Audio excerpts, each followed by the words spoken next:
Vermont Energy and Climate Action Network, which is the umbrella of town energy committees in Vermont, and we've just been working with the Public Service Department to logistically help them put these public forums together with the goal of this evening and through a public process in general, get input from you all and many others on what the long-range comprehensive energy plan looks like, and what are the strategies and solutions that Vermonters hope the state embraces. So I'm just going to do a quick agenda review, or just agenda overview, share with you about a little bit about what we hope to get out of this evening from you all. But first, just starting first with thanking you for giving up this beautiful evening in the lovely state of Vermont to help us figure out how the state can chart a clean energy future. In just a moment, I'm going to turn it over to Jim Sullivan from the Bennington County Regional Commission, who's going to give a brief overview of the deeper energy planning that the Regional Commission is undertaking right now in partnership with the Public Service Department.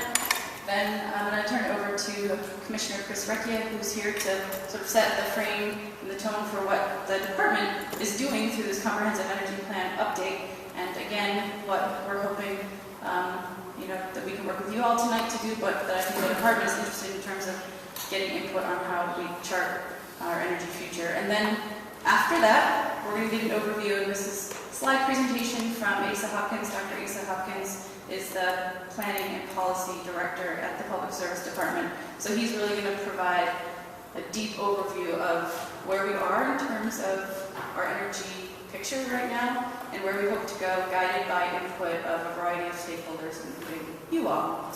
Then we'll save some time for questions and answers and comments. That will be probably about 10 or 15 minutes. And then we have, as you see around the room here, we're going to go into some breakouts with the goal of getting as much specificity and input from you all on the strategies and solutions you'd like to, again, see the state embrace. And they're broken out in different sectors. So I'm going to talk in a little more detail about that after the big presentation. And then before then, I'm going to turn it over to Jim Sullivan from the Bennington County Regional Commission to talk a little bit about what's happening here in the region on energy planning. Thanks, Joanna. I know a lot of you here, so a lot of you here know that I like to talk about energy all the time. So I won't bore you with my usual rant about energy. What I do want to say is, I think that this is a really important process that the department is engaged in with the comprehensive energy plan, because energy really encompasses everything we do in a society, and from where we live and how we live and the food we eat and how we get around. It's absolutely fundamental to the future economic well-being of the region and our communities. So the Regional Planning Commissions are very excited to be part of this process of the Comprehensive Energy Plan, and also part of, as Joanna mentioned, a kind of a detailed, in-depth planning process at the regional level that has been made possible through the cooperation and some funding support from the department, with Commissioner Recchia and Asa Hopkins have been great advocates to help move this work along.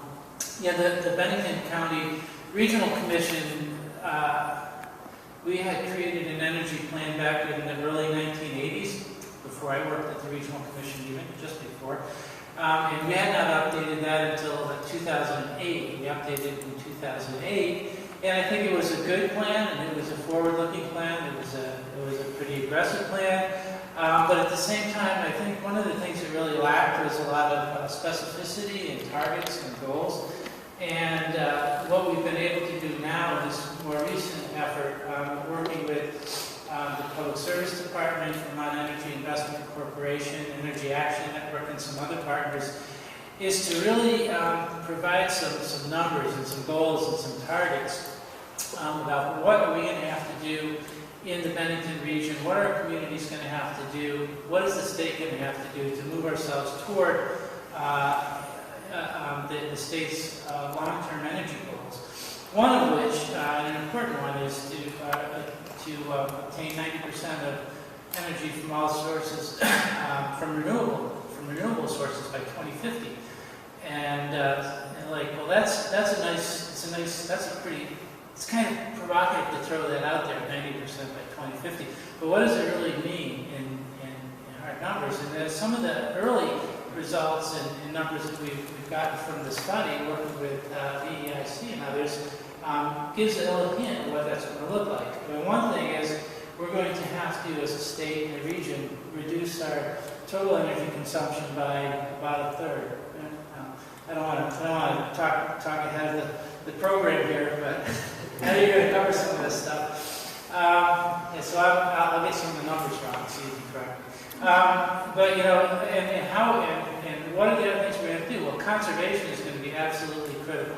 You know, how are we going to achieve that? You know, building weatherization for existing and new buildings, more efficient vehicles, potentially likely reduced amount of driving because transportation is a huge energy consumer.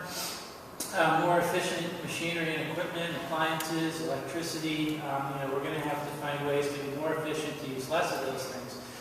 That's probably, it's probably the thing that doesn't get nearly as much attention as some of the renewable energy stuff that's out there with, you know, wind turbines and solar farms and all that kind of stuff. But it's absolutely critical, and without that, the whole package just doesn't work.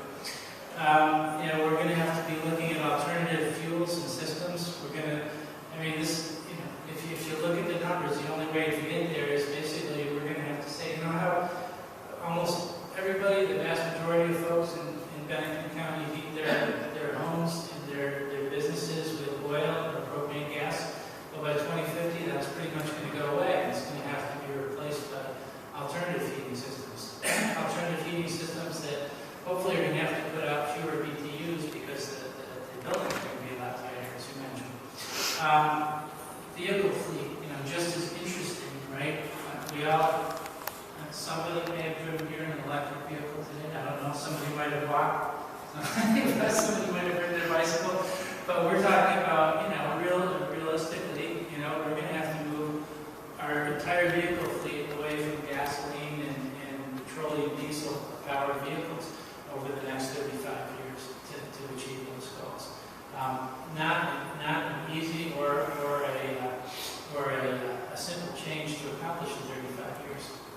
We're going to have to think very long and hard about, you know, lifestyle and behavior as well. You know, where do we live and how do we live? You know, where does our food come from? You know, things like that really affect how much energy we use. And importantly, we're going to have to obtain a lot of our energy, both our space heating fuels, like woody biomass, as well as our electricity from more local sources than we have come to rely on in the past. We're probably, I'll say, order of magnitude looking at 100 megawatts of new electricity generation capacity in Bennington County from renewables over the next 35 years. And you know, like just the way of looking, and it depends, of course, a lot on the mix of solar, hydro, wind, all that. But you know, just for way of example, the one larger scale renewable energy project we have in the region in Pownell, that you might be familiar with on the racetrack, is 2.2 megawatts. So, you know, if we're looking at, I think the estimates are actually 130 or so megawatts in Bennington County, very preliminary estimates. So think about, you know, that times 50, but maybe not in 2.2 megawatt facilities, maybe on a lot of individual properties and homes and businesses and smaller facilities, but a lot of new renewable energy development in the next 35 years. So then the question is, well, how do we get there? We get there by implementing a lot of very specific targeted strategies, and those are exactly the types of things that we're going to be talking about tonight, and which I think are already written out for us. So I will save that for our folks from the department. So thank you very much. Really quickly.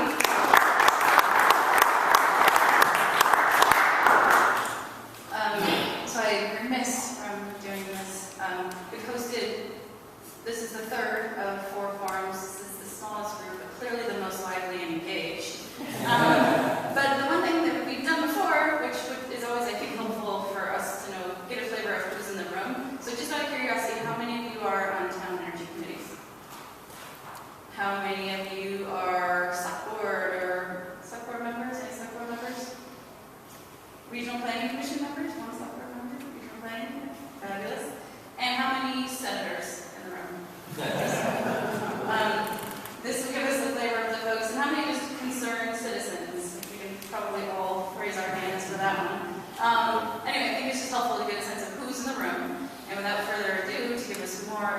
clarity around why we're here and why this is so important, I'm going to turn it over to Commissioner of the Public Service Department, Chris Recchia. Thank you, Jody. Thanks very much. Thanks, Jody. Thanks, Jim, for that, for doing what you're doing. And also, thank you, all of you, for being here. Because we're embarking now on a refinement of the 2011 plan. And that was one that, as has been described, set the goal of 90% renewables by 2050. A very aggressive and important goal. But what's behind that? Let's talk about what's behind that. What's behind that is energy security for Vermont, stable energy prices for Vermont, contributing to climate change reductions in terms of CO2 emissions, and making sure we're doing what we can do on that task. You know, we export about $1 billion a year from Vermont. For Vermont, you know, this is a small state with 620,000 people, $1 billion a year out of the economy for fossil fuel related energy, be it home heating oil or vehicle gasoline. And so, you know, what do we want to do? What do we want Vermont to look like? And how do we want to leave this for the next generation?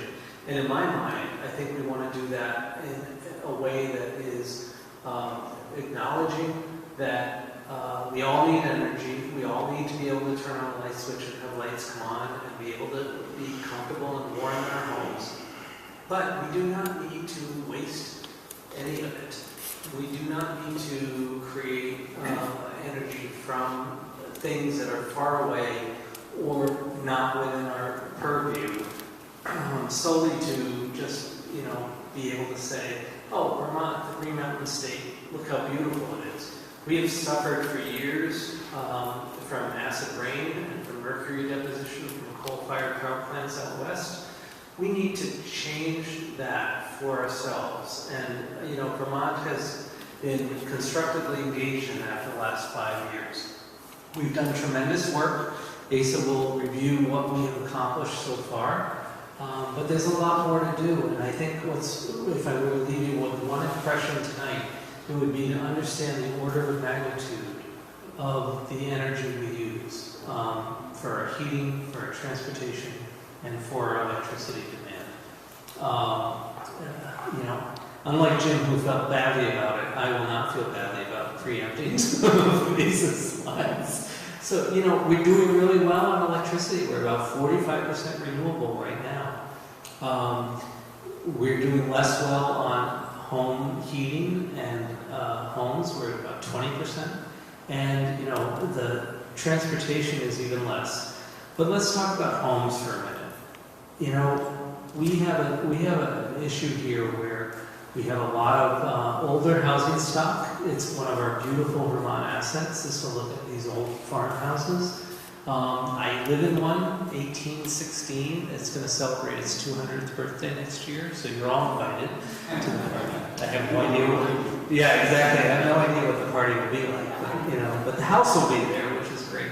I know what it takes to renovate that and to still keep the historic preservation aspects of it and yet make it energy efficient. And it's a challenge that a lot of Vermonters have. And then we've got the added conundrum of rental units, where the resident pays the energy bill and the owner, the incentives are not structured to accomplish what we need to accomplish. And yet, when you do it, when you do this energy efficiency improvements, people are more comfortable. People live better. This is not conservation in the sense of, and I love Jimmy Carter, I'm sorry to say this, I don't use him, but, you know, this is not just putting on a sweater to be warmer. This is like figuring out how to save money, increase efficiency, and be comfortable, so that you have a choice of whether to put a sweater on or not. And, you know, that's where we are today. We've done a tremendous amount. We've got 10 times the amount of solar that we had 4 or 5 years ago. With that growth comes some growing pains, which I want to acknowledge and we need to address. And part of that is why the department is supporting the Bennington County Regional Planning Commission in their work to figure out what does this look like for Bennington. You know, a lot of the towns and communities have focused on land use in the past, but they really haven't focused necessarily on energy consumption, how best to do that. And I'm very excited about the work that is going on here. And we're doing 2 other regions to try and pilot this process of making sure that communities have a role and a say in how to improve energy development in this distributed model that we've created. The other thing to note is, you know, as I say, you know, a person's never a prophet in their own country, but the bottom line is, you know, Vermont has seen relatively stable energy prices over the last several years. You need to know that the other states in the region in New England are seeing double-digit and in many cases 100% increase in their retail electricity costs. Why is that? Well, they chose to deregulate, and they are focused, as Asa will show you, there's a chart where they are focusing only on the next couple of years in their energy portfolio. They basically buy the cheapest thing that's available today. That's it, and they don't look any further. And as a result, they are getting hammered with increased costs that come from not being able to plan and project ahead. We have chosen not to deregulate, and we have utilities that are focused on the long range, and that is very helpful. They are good partners in this process. And so we have seen the ability to project, you know, 20, 30 years ahead and say, we're going to make it, we're going to make it. And I'm glad you're all here. I really appreciate it. We need your ideas as we refine this plan. You know, some of the basic questions of what does this look like for Vermont? What proportion should we do ourselves? What proportion should we import of renewables? And what we do in the state, what does that look like in terms of preserving our heritage, preserving the things we like, and yet trying to keep some of that $1 billion of energy costs here. So I thank you all so much for coming. I appreciate your input, and we look forward to your ideas.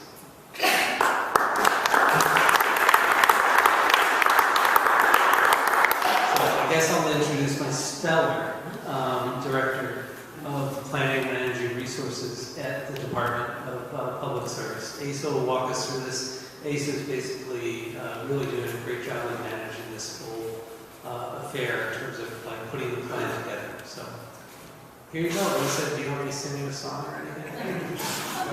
Well, the nice things about having had Chris come to each of these is that each one he gives a slightly larger fraction of my talk. Yeah. We are. That's lovely. It's lovely, but it's also not.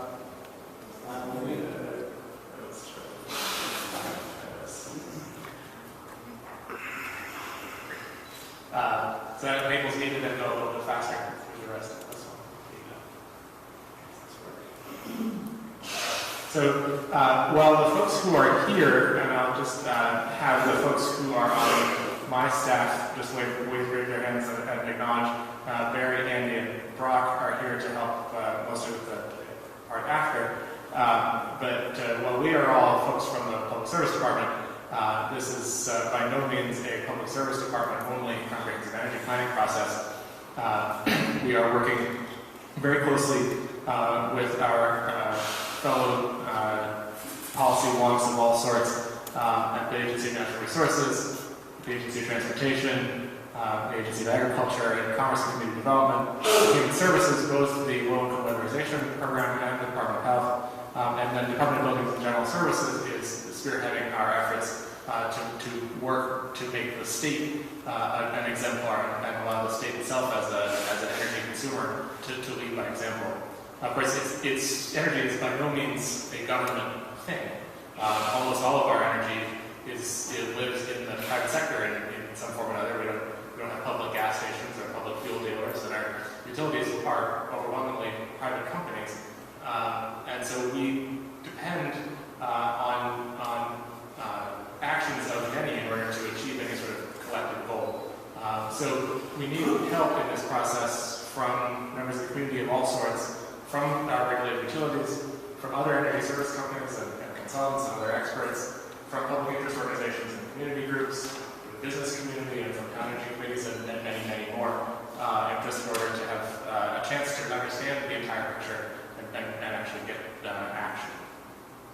So the comprehensive energy plan is not something we just sort of decided one day that we were going to create. It's required by Title 30 of the Vermont statutes, and it's something that we have to do every 6 years now.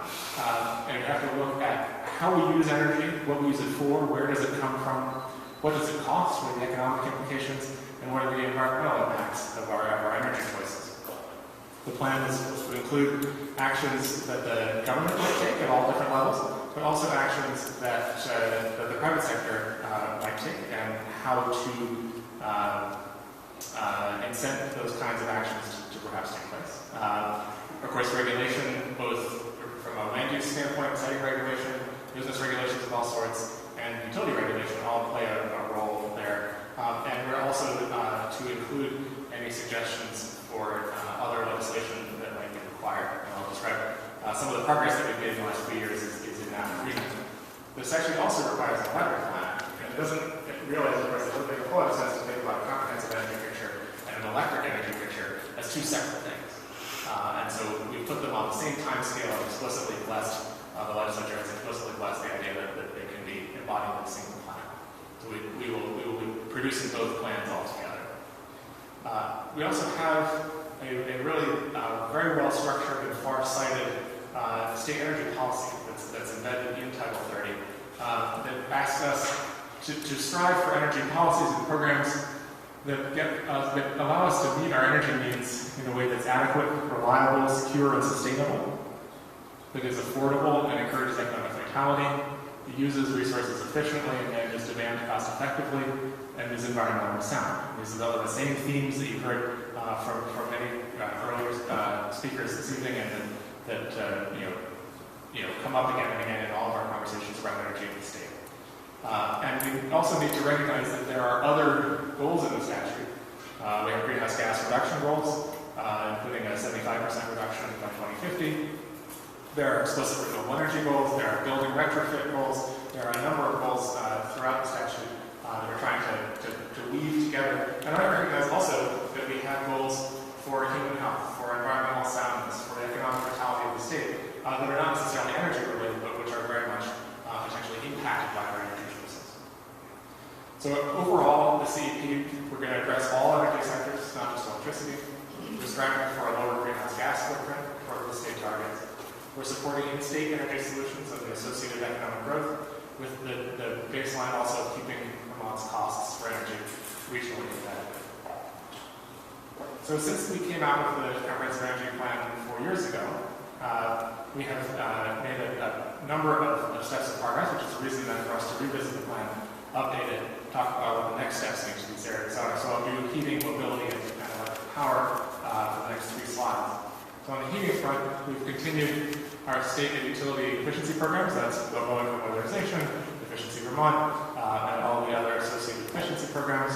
Not frankly at a pace sufficient to meet the building energy retrofit goal, but those programs have in fact continued and in fact have saved Vermonters a lot of energy and a lot of money in the intervening years. We also passed in the last session H40, now Act 56, a renewable energy standard with an energy transformation tier that explicitly sets us on a path to have our electric utilities help with weatherized buildings and other ways of reducing fossil fuel use for heating. We've updated the state's building energy codes, which we do every 3 years. We were the first state in the nation to adopt building energy codes based on the most recent 2015 International Energy Conservation Code. The Building Energy Disclosure Working Group met and has developed quite a good groundbreaking label that we are now in the process of finalizing and rolling out, and also educating other states on how to do as good of a home energy label as we have now developed in Vermont. And we're thinking how to use that most effectively. On the building retrofit front, we did have a thermal efficiency task force that the last plan called for, where we identified what resources would be necessary to actually achieve the 80,000 home by 2020 goal, which was an important number to know. It was also a large number, which I'll explain why we have not actually got the resources deployed to actually hit that goal. On the frame of trying to figure out new different things to try, we have 2 different pilots that I'll mention. First is that we now have a loan, essentially interest rate buy down loan guarantee product that the state has put our own money towards.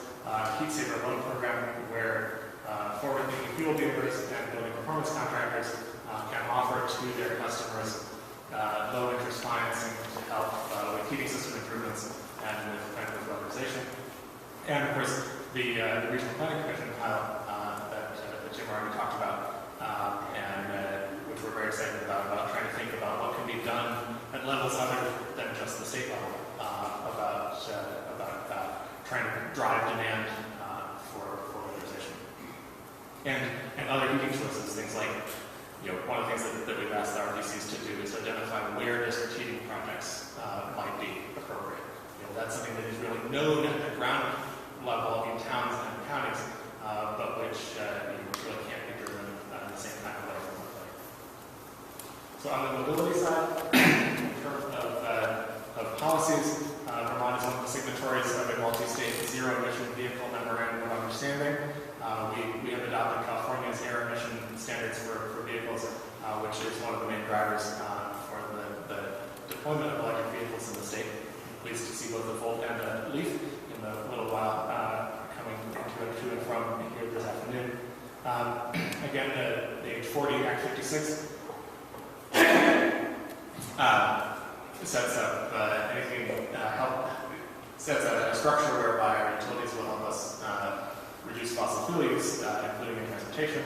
And again, the RPC is our leaders in transportation planning at the local level. In terms of actual change on the ground, the changes over the last few years have been notable. We now have 10 times as many plug-in electric vehicles in the state as we did 4 years ago, maybe even 3 years ago. In either case, the number was very low, and so a 10x increase still leaves us a long ways to go. We have had a 5% reduction in gasoline consumption in the state in those 4 years, a 6% increase in transit ridership, and a 17% increase in rail ridership. Given how much gasoline we use in the state, a 5% reduction is nothing to sneeze at. It also explains why anytime you talk to the Secretary of Transportation, you hear nothing except what that's doing to their transportation fund. On the electric power side is where the bulk of H40 Act 56 will have its impact, both driving us from our current 45% renewable electric to 55% by 2017 and then 75% by 2032. And in terms of driving the development of new distributed generation in state, it ramps from 1% in 2017 to 10% by 2032. So a potentially significant increase in how much of our electricity is coming from small distributed generators located around our grid, helping us to save costs here in the state. We've also reformed the standard offer program. John Spencer is here to also administer that program. The original version of that program was a sort of fixed price. If you can build it for that price, go ahead kind of program. And we realized that we didn't have nearly the visibility into what prices actually were in the real world as developers did. So we set it up instead as a market-based request for proposals type process. And the most recent projects that have come in on the solar front are well under half the price that we had previously calculated. So there's nothing like the power of the market to get folks really focused on figuring out how to make projects work cost effectively. We've also expanded net metering. It was a 4% cap, relative utility speak. It's now a 15% cap. We may well hit that cap sometime in the next year and a half, 2 years. And we're also in the process of understanding that net metering, as it was conceived, is perhaps not sustainable in the long term. And we need some sort of long-term vision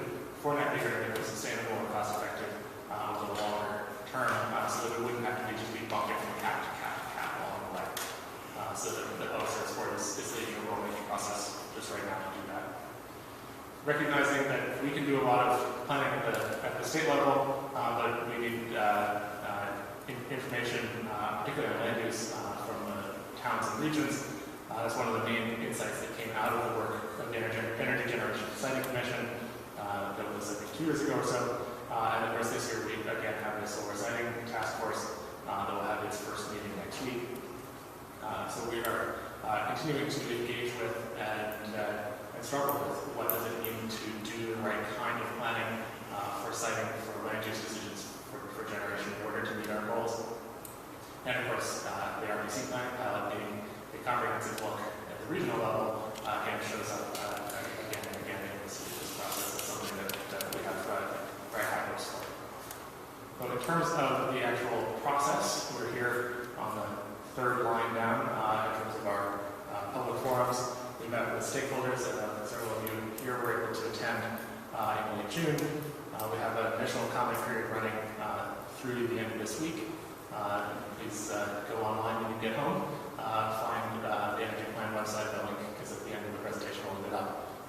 And we have online forums set up there to help some prodding questions and also some open space for you to fill in your thoughts and help us understand how best to meet these aggressive goals. So we plan to have a draft comprehensive energy plan out in September, hopefully early September, and then we're going to do it all over again. We'll be out traveling around the state, public hearings and meetings around the state, further opportunity for written comments through the fall, incorporate those comments into a final plan by the end of December. So let me turn a little bit and talk about a little bit on the numbers side, how we actually use energy in the state, where did it come from? So this slide has a lot of information, so bear with me, but this section on the left just breaks us down: electricity, gas, distilled fuel oil, so heating oil and diesel, wood, propane, natural gas. On common units, about just total picture, what energy do we use in the state? And on the right, it breaks it down, well, what do we use it for? So we use gasoline overwhelmingly for transportation. Transportation itself is overwhelmingly gasoline and diesel, almost none for electricity, obviously, at this point.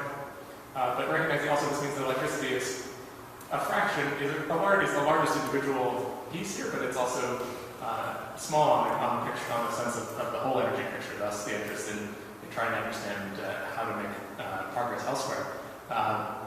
We use almost half of our electricity in residential, maybe about 40%, and about 60% for commercial and industrial. Residential, basically everything along here is all the different ways that we heat our houses. So it's a great deal of diversity, and again, a great deal of diversity in heating commercial buildings and industry as well. Industry is even that much more diverse in terms of all the different kinds and ways that energy is used. So if you add all of this up, you see that we get about 20% of the state's heat from renewable sources, 6% of our mobility is renewable, that's basically the ethanol and gasoline, and 45% of our power is renewable, leaving us overall about 16% renewable. So Chris basically already did this piece of why go from 16 to 90. Should mention one piece of context that Chris didn't mention, that this goal was informed by and supported by extensive analysis and public comment in the previous plan, and we're building from that base. As Chris mentioned, we're aiming for energy security, stable prices. We're obviously aiming to mitigate our impacts on climate change, keeping our energy dollars local, and reminding that the only energy source that we actually have that we can harvest directly here in the state are renewable. This is the slide that replaces the one that Chris mentioned, unfortunately, about where does our electricity come from. This is just a snapshot of what we know and what we don't know about where our electricity might come from in 2030. So think forward 15 years. We already know, because our utilities either have long-term contracts or own various generators, we already know a reasonable amount about where that energy comes from. So we know that we'll get a chunk about this big. I purposely didn't put the numbers on here because it's not, the actual overall size of the pie is not quite known at this point. This question mark is a double question mark. But we'll have some reasonable amount, maybe 10% or so from nuclear. This is a long-term contract that our utilities have with the Seabrook nuclear facility in New Hampshire. A little bit from peaking gas and oil burners. This big chunk is Hydro-Quebec and the power that we're able to get from New York, from the Niagara St. Lawrence hydro facilities. The next piece is in-state Vermont hydro, then wind, both in-state and out-of-state, methane, both digesters and landfill methane, wood, this is McNeil and Renegade, solar, and then water. So what we're hoping that this process will help with, and that you all can help us understand where we should be looking. Which of, either is there something missing that we're not actually counting at all, or which of these wedges need to grow and by how much to fill in the rest of this, recognizing that basically it's 50%, this sort of southeastern half is renewable in some form or another, and that will be 55% in a few years and nearly 75% by 2032. So at least this much of that wedge needs to come from renewables of some sort in order to meet our state objectives. So where? So what? So help us out with that piece. So to pick up where Jim Sullivan mentioned, on a total energy basis, one thing we're hoping to drive home with this comprehensive energy plan is not the one line 90% by 2050, but the two line reduce our total energy demand by at least a third and meet 90% of the rest with renewables. So to couple that energy use reduction in from the beginning into that statement of goals. So this is informed by modeling we did for our total energy study, which we published last year, showing, first of all, generally what does it look like to go from today to 2050 and see that the total amount of energy falls significantly, well over a third in this version of the model. That we use this blue bit is electric for heating. That's heat pumps taking up a large fraction in the case of this model. This is just one snapshot of some modeling results. The future, of course, will be something that maybe looks like this, maybe doesn't. But just to get a sense of scale, if we use heat pumps for this much total energy, electric vehicles for this much, those play a good part in how we take this large red blob, which is heating oil, propane, wood that we use to heat our buildings, and turn it into this piece, which is basically just what's left in terms of bio, heat, and wood for heating. How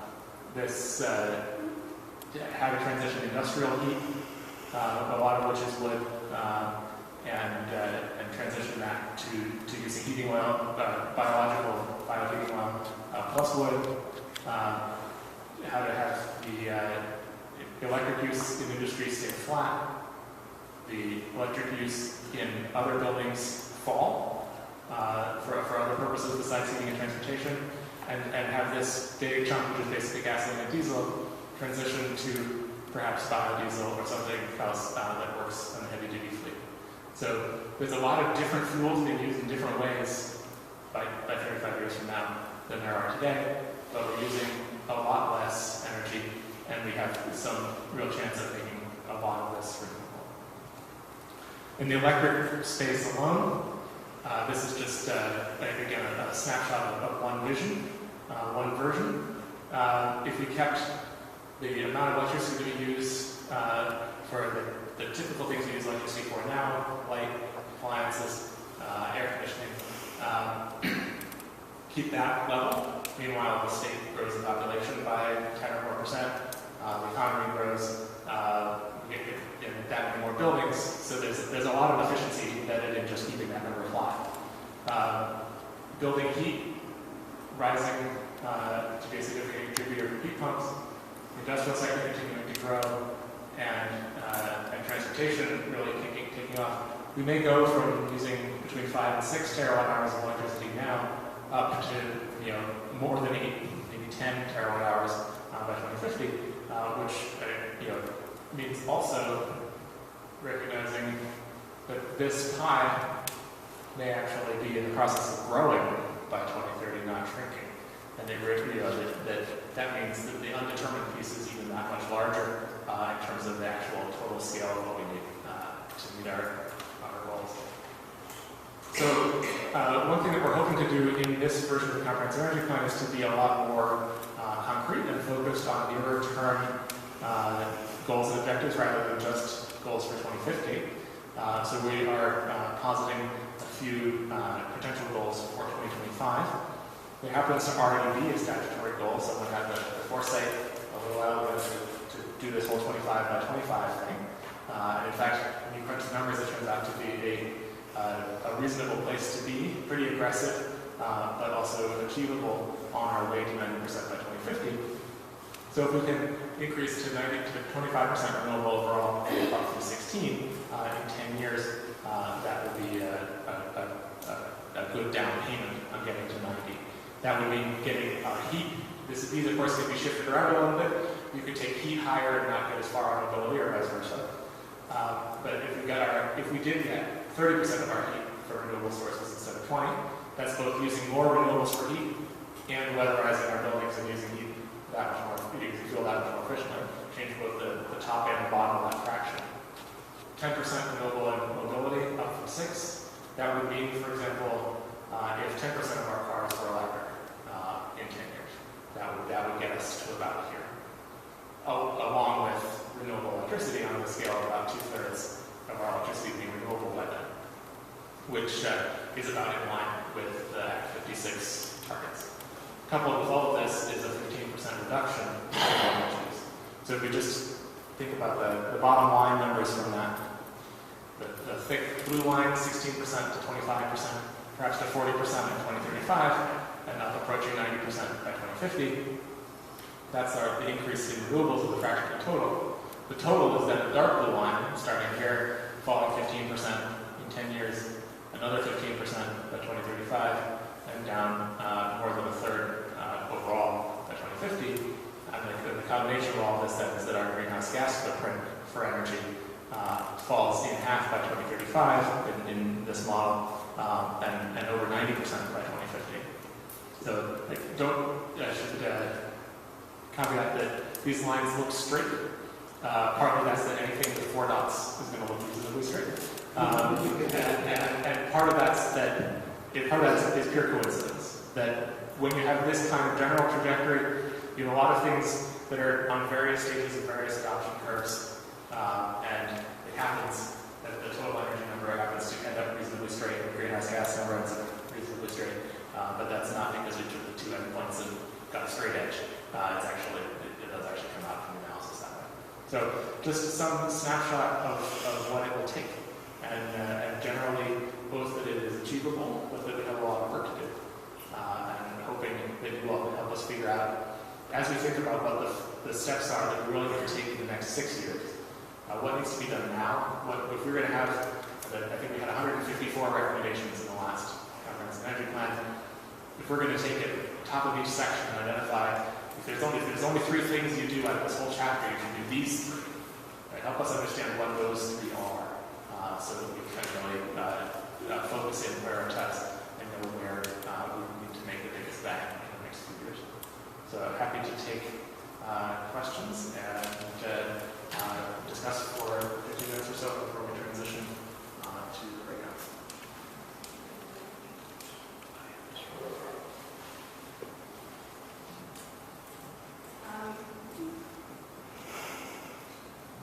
Just a request for those who do have questions or comments to state your name and your town and channel brevity. Hi, I'm Rick Kelly from Manchester, and I applaud all these, great ideas, and it'd be nice to be energy independent, whatever. What about, I didn't see anything here on pricing.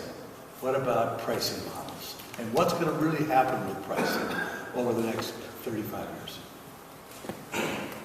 So, anybody who tells you they know what the price of oil is going to be in a year or 2 out, if they knew the answer correctly, should be using that information for their benefit. But to the extent that we do know, the modeling that we did for the total energy study modeled economic costs and benefits of this transition, these model results. The economic trade basically that you end up making is that your per unit cost of energy goes up, but the amount of energy you use goes down, and your energy costs don't change all that much. The net change in both capital investment and fuel cost for achieving this versus not is about 5%. So when you actually then take that and run it through the REMI model, which is the state econometric model of what does it do to GDP and jobs and stuff like that, depending on how you implement policies, depending on whether other jurisdictions act as well, because that matters, the net GDP impact for the state are on the scale plus or minus 1%. But the worst you do is anything that you would actually carry out all the way through to 2050 is down 1% or so, and the best you do is up 1% or so. It's not, it neither makes nor breaks the state's economy, on average in aggregate. What is the effect of increased price, though, on decreased demand? Isn't that what's going to drive the model? So the model includes both the modeling that a consultant did that reduced had this, is that you get both decreased demand because prices go up, and you get people switching to cheaper fuels because prices go up. When the policies that we modeled involve changing the relative prices of fuels, and so when some fuels get more expensive, then folks switch to the others that are more favored in terms of either being more renewable or lower carbon or what have you. So do you want to just jump in? Because I think this is a key thing that we always pay attention to, but sometimes don't talk about as much as we probably should. So, it is really important to us that Vermonters save money over the long run here. That this is a benefit to Vermonters, both in terms of ratepayers for electric, but also consumers of the other products. What I would say is, in the last 4 years, we have seen very successfully that this actually does save Vermonters money and improves our economy at the same time. That $1 billion that I talked about that is going out of the economy, if we can keep it here, has amazing potential to leverage in-state efforts and jobs.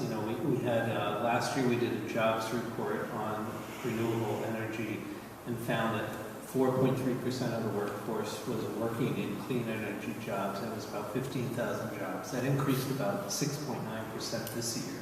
We're going to announce, the report we released any day now. Ace is laughing because I'm the one holding it up. Thank you, Andy. Andy's laughing too.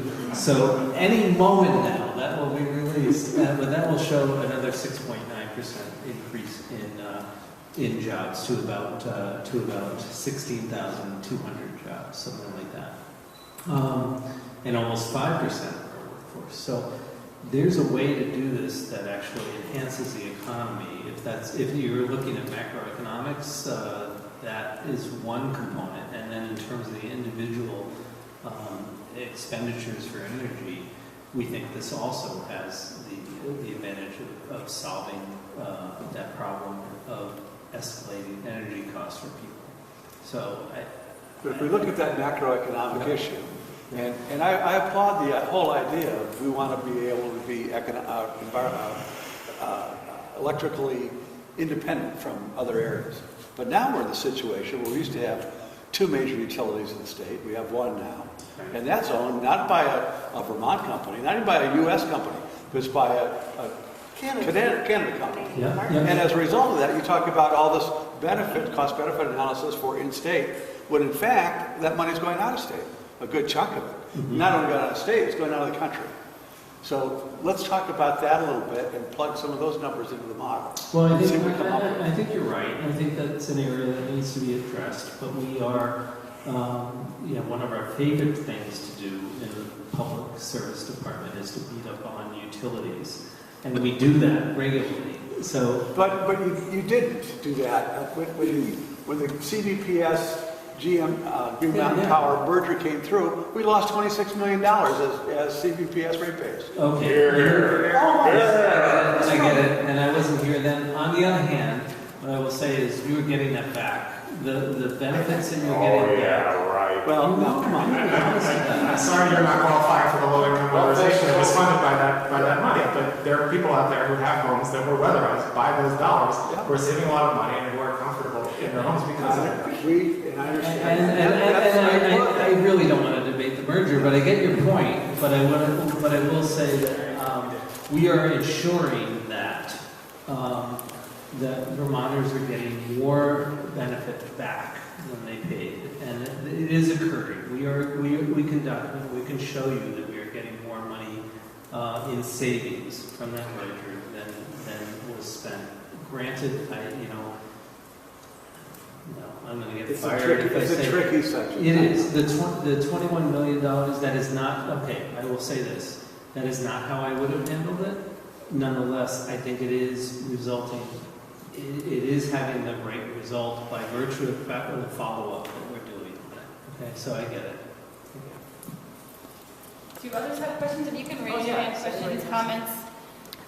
I'm going to go over here. So, I'm Annette Smith from Danby. Could you please explain how the goal of 45 now, 55, and then 70% can be met without building any renewable energy in Vermont? Well, the statutory RPS goals, if I wrote a slide, the 10% part by law basically has to be in the state. So I'm not going to, that part, we know that's going to be here. The legislature settled that one. The rest of it, we could just import. If we built the relevant transmission lines. Well, isn't it? That's a choice. Well, so I guess what I'm getting at is that isn't it possible for the utilities to make compliance payments based on the value of the Hydro-Quebec environmental attributes to meet the goals, and that enables the utilities to continue to sell the wind and solar renewable energy credits out of state, which is what's keeping the cost down? So isn't that what has just been passed into legislation? So the 55 to 75 is a very permissive set of definition for renewables. And the compliance mechanism is through what are called RECs, renewable energy credits. The utilities need to submit and prove their ownership of some number of RECs in each year. And those have to be RECs that correspond to power in New England. But they can be any different kind of variety of renewable energy. They don't necessarily have to correspond to energy that energy itself was directly powering Vermont. Namely, you can separate the renewableness from the power. But that is how renewable portfolio standards work. That's how renewable portfolio standards in the rest of New England work. But that top line, 55 to 75, that is a purposely, relatively easy to achieve, relatively flexible portfolio standard tier in order to allow us to capture benefits from renewables that other states in New England are not claiming, and be able to use that then very renewable electricity for things like electric vehicles or heat pumps or other things, which if you're driving an electric vehicle on coal power, you didn't really make that much of an economic difference. But if you're driving it on power that is provably through chain of the appropriate ownership is renewable, that you own a REC that corresponds to that, then then you're actually making progress when you're using a heat pump or an electric vehicle. I will say that the previous policy, the SPEED program, which no longer exists, was imperfect in many ways. And it did its job as an economic development policy. It did its job in terms of keeping rates low. But its time, it ran its course. I'm Karen Lee from Arlington. I have a question with regard to pushback from our local, or I should say our Vermont fossil fuel industry.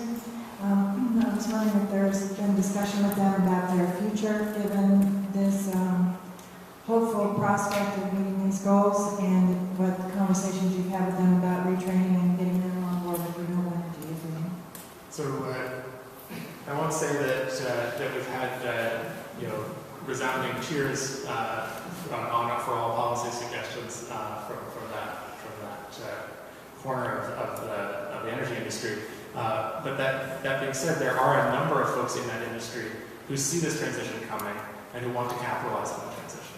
This Heat Saver Loan pilot project wouldn't exist if it weren't for the partnership with the Fuel Dealers Association and with a set of, I think it's about 10 or so, maybe you know how many? About 10 fuel dealers who recognize that their future is in being energy service companies, not in per gallon sales. They already recognize that they make a lot of their annual money on heating system maintenance and other kinds of service they're providing to their customers. And so recognizing that either selling cleaner fuel or selling efficiency service, because they have existing relationships with customers, building on those relationships, like that's a potential future business direction in that industry. And there are some dealers who are really jumping on that as a future. Yeah, there are others also, but recognizing that there are actually folks in that industry that we should be actually actively grabbing hold of and partnering with is a real shift, frankly, in the last few years that gives me personally a great deal of hope that transition can be done in a way where those folks are partnering with building performance contractors, getting the relevant skills, knowing how to do audits, providing, broadening the level of service they can provide so that it's not just a fill your tank and a leave. Transportation fuel providers would be a different question. Is electric charging station future for that kind of industry? Hi, my name is Chris Williams. I'm chair of the Planning Commission in Shaftesbury, retired architect, and I've been working this summer on retrofitting, much needed, much delayed, energy retrofit to my old farmhouse. And I'm working with my next door neighbor, a young man named Tyler, who is really a concern when I listen to this discussion, because Tyler's 26, he works in a warehouse, he makes $14 an hour, he's kind of your average salt to the earth, working Vermonter, and he wants to marry his sweetheart and buy a house. The house he lives in is a suburban ranch house, a complete mess, totally unsolvable, unredeemable structure. The best thing to do is tear it down. But, I know how to work with Energy Vermont and get a rebate for the work I'm doing. Tyler doesn't have a clue on any of this stuff. And we work together every day doing hard, dirty work, tearing out an old farmhouse. And I worry about what sort of future a guy like him has in Vermont. He doesn't understand any of this stuff that we're talking about here tonight. And there's hundreds of thousands of people like him across Vermont, and they represent a rising generation in our state. If they're left behind, we're only excavating a situation of inequity which exists across the whole country, and it's getting worse. So that, they're not going to understand efficiency, Vermont, transportation goals, or renewable energy by 2050. This stuff's got to be at a grassroots level to reach out to these people.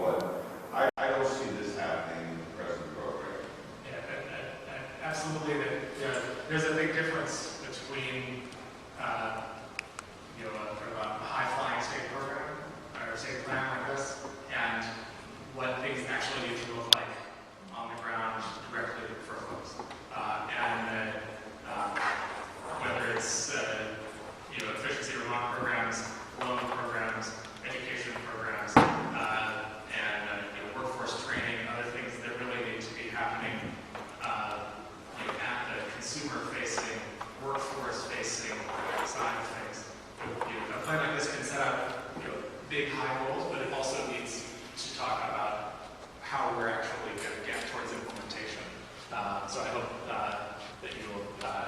help share your ideas about what does the on-the-ground part of the implementation look like. We have a thermal energy clearinghouse website going up soon that is explicitly aimed at, say, I am a homeowner, I need to figure out how I can get help and information to improve my home. Who do I call? Am I a Vermont gas customer? Can I get a home heat saver loan? Who do I call at Efficiency Vermont? What program is available for me? Am I qualified for low income weather relation? All those different kinds of ways that you can get in to bring the expertise to bear in your building.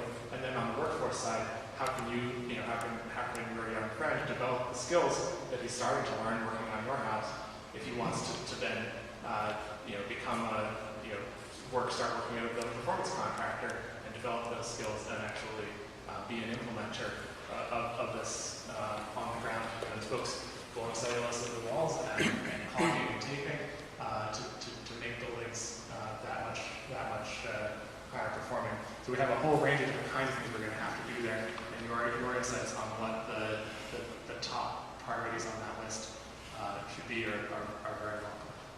So I think more from our side.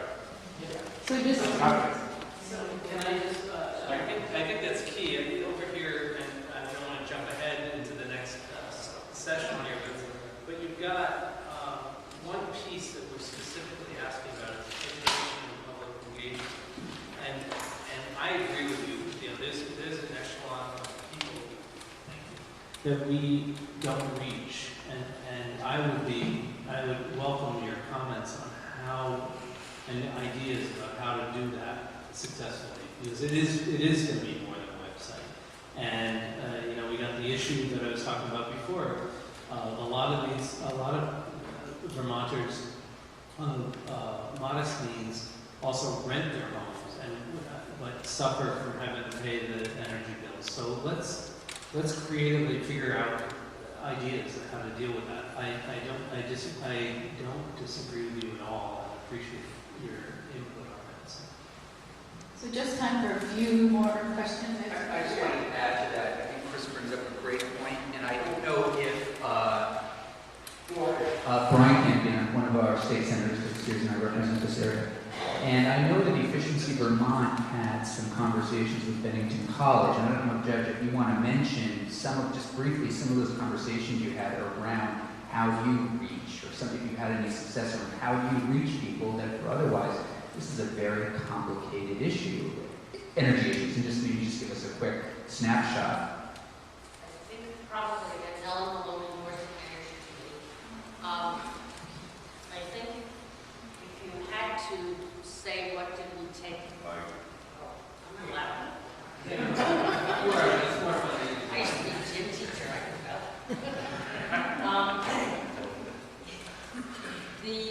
I think if you had to boil it down, what we came to was that this kind of outreach is difficult. People are, and we were struggling with this issue.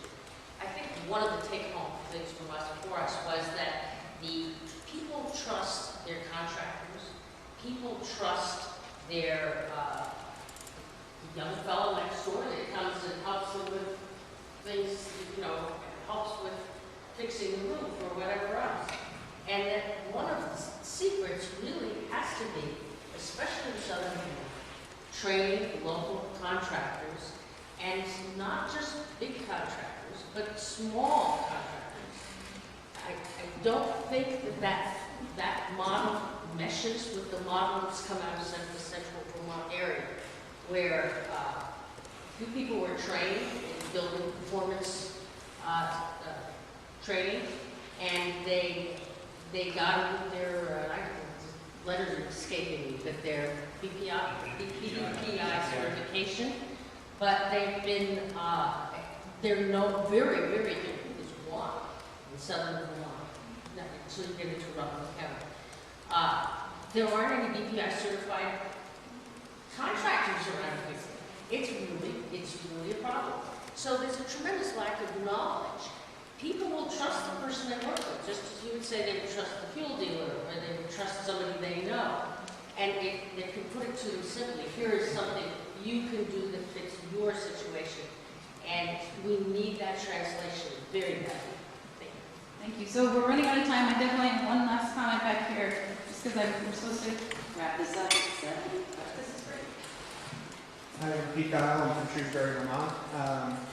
And I was wondering if the definition of renewables is going to change again. I know Hydro-Quebec used to be not a renewable, and now it is, and it may be me being cynical a bit, but it seemed like it would change to meet some goals. So that's my first question. The second question is about how they measure greenhouse gas emissions from fracked gas, and if they include everything from the wellhead and methane released in Pennsylvania all the way to Vermont.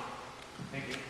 On the renewable definition thing, I'm not aware of any particular need. The only question is whether, I think we've settled this otherwise, that food waste going into a digester, there was some question as to whether or not to treat that as renewable. I think that was settled in the affirmative. But I don't expect any other, not planning on any other statutory changes around the definition of renewable. If you want to do that, Chris.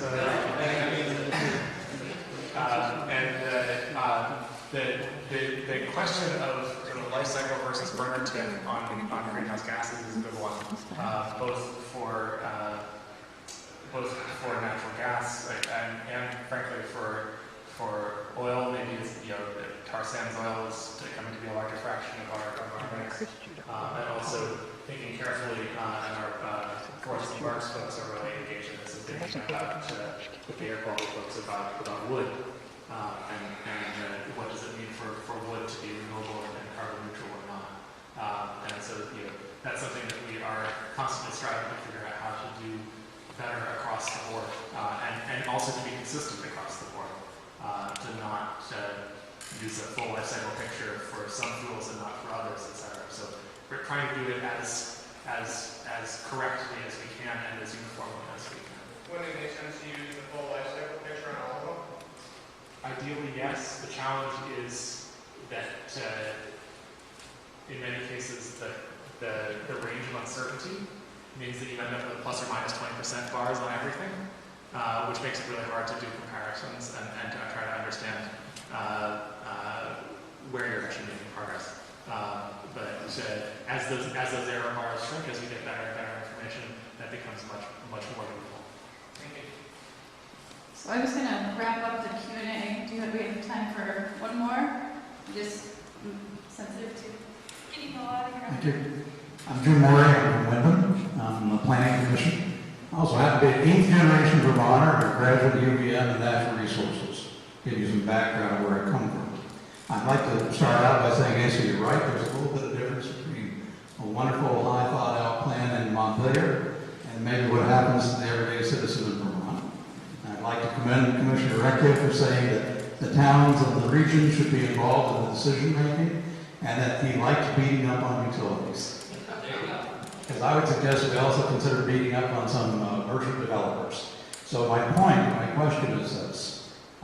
We've got some goals here that are tremendous goals. I mean, they're very worth doing.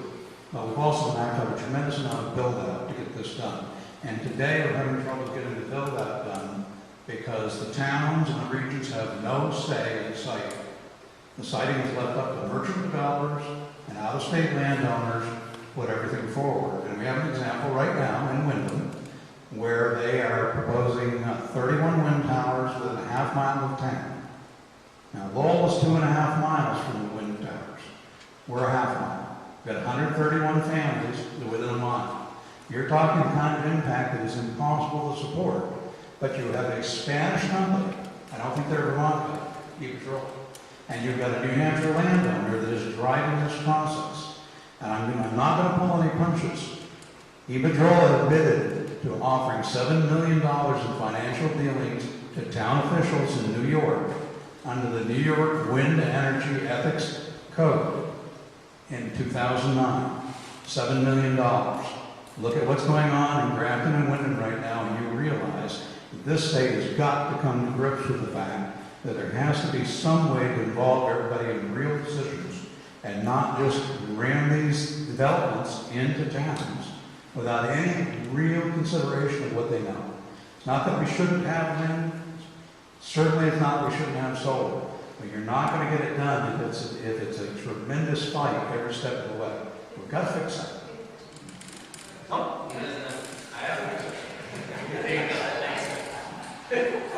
probably channeled brevity better than others, but it was very good and important conversation. But because we want a chance for everyone to speak, I'm going to kick Asa out, sorry. But Asa is not leaving. I'm done speaking. Yeah. But that's the thing, is where you're lucky to have the commissioner and Asa staying for the second part of the segment tonight, and that is the fact that we understand that this is the comprehensive energy plan. Clearly, you are all recognizing that. So how do we get around? How do we heat and cool our homes? And how do we power our homes and our buildings? So this is a big conversation, big issue.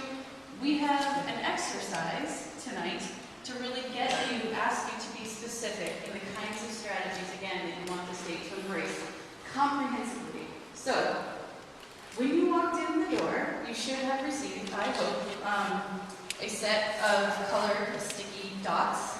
If you didn't, we can get you one. Raise your hand if you did not receive any sticky dots. 1, 2, Ben. Okay, so see this tall guy over here, and I just want to note that each of those colors is associated with one of the sectors that we hope you will weigh in on. And the energy efficiency and conservation is the green dots. That's going to be over here in this corner. You have 3 dots. Energy generation and supply is back here in this corner. Those are the blue dots. Transportation and land use back there near Jake in the corner. The red dots, and education and public engagement over here. These are the yellow dots. So we were having a conversation about how do we reach Vermonters in an efficient way. That really requires a partnership of all people, and we're not doing it as well as we need to be doing it now. You raised some good points. Some ideas up here are create or promote tools that help customers, communities, and businesses, track and understand their energy use. Clearinghouse, as Asa mentioned. So these are a prescribed list of recommendations. They are not comprehensive, and they are not in any order of priority. They're a starting point. They're picked out of the Comprehensive Energy Plan in 2011. They're informed by the Total Energy Study. They're informed by a lot of different things. They're a starting point. So we ask you to either put one of your 3 dots per sector either on this page or at each area we have a set of other ideas where we also have associated color sticky notes where you can write other ideas and you can put your dot on that if you'd like, or just write your opinions or nuances on some of these strategies. If these are not capturing your input correctly, then please weigh in. That is also to say, though, this may not be, the perfect way to get the input that we're seeking from everyone, but you can also comment right here at energyplan.pt.gov if you want to go far deeper into the strategies or the issues or the concerns that you have about this process. So, I hope that's fairly clear. Again, the goal being, in each of the sectors, we want your input on specific strategies and solutions using the dots. Imperfect, but hopefully it's worked pretty well elsewhere. Hopefully. Should, are these questions mirrored? No, they're not. No. So, without further ado, if you don't have your dots, find Ben. I see 2 people. And we have some resources here really quickly before folks break out. I wanted to introduce a couple of folks. We have Barry Murphy from the Public Service Department over here, who's Efficiency and Conservation. Jim Sullivan, Transportation and Land Use in the back there. Generation and Supply, Andy Perslick from the Public Service Department back here. And Education and Public Engagement, right up here. So thank you so much for weighing in on the process. Please, the next public service started, and thanks again for coming.